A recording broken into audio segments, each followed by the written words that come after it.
You have still a 2-year learning loss due to COVID. This is major. This program, Strengthening Youth Resiliency, is literally changing, if not saving, the lives of youth in our community.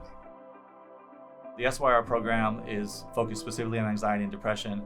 We want to mitigate those symptoms with youth. We want to create the culture in the schools and the Boys and Girls Clubs to really validate and accept students when they have mental health challenges. So it's not really like a one lens fits all, but really like taking the time to get to know each student, their strengths and their needs, and kind of like adapt our interventions towards that.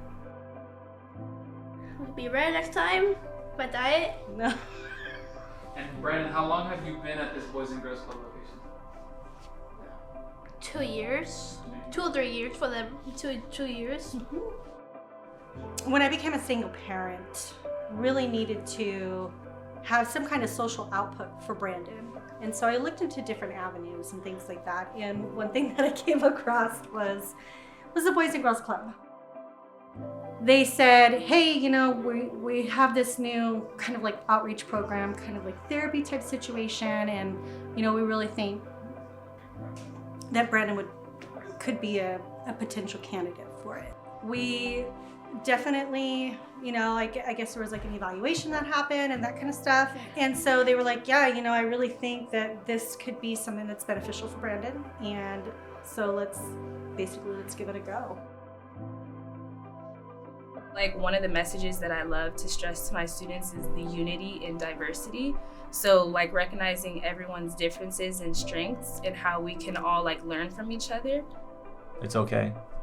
We're not here to judge you and to say you shouldn't be feeling this way and go get your homework done, but just relax, be yourself. We're here for you.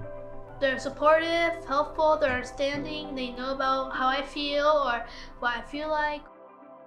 The way I look at it is the more the merrier, you know, more ways that he can interact, output, people. Emotional aspects, things like that, I think are important. It's very important. In fact, it's even more important than staying home and doing nothing. That's true. I do agree with that, buddy. You know, it's one thing for us as leaders to talk about the success of strengthening youth resiliency in our end of the year debrief, but I said we need to let the world know. And it's important that it be duplicated as much as possible, not only in Long Beach, but in other cities.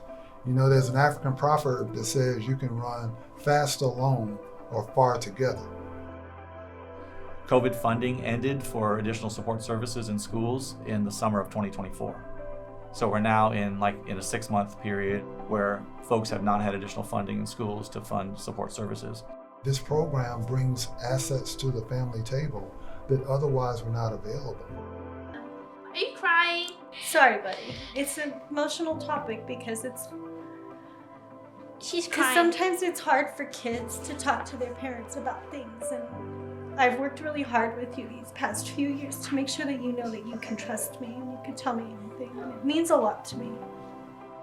Strengthening youth resiliency is a must-have, not a nice-to-have, because the community needs it, our youth needs it, and it's important that we find ways to make it sustainable, not just for this semester or this year, but for years to come. The need is not going away immediately, and therefore strengthening youth resiliency needs to be available for the long term. And it takes all of us to make that happen.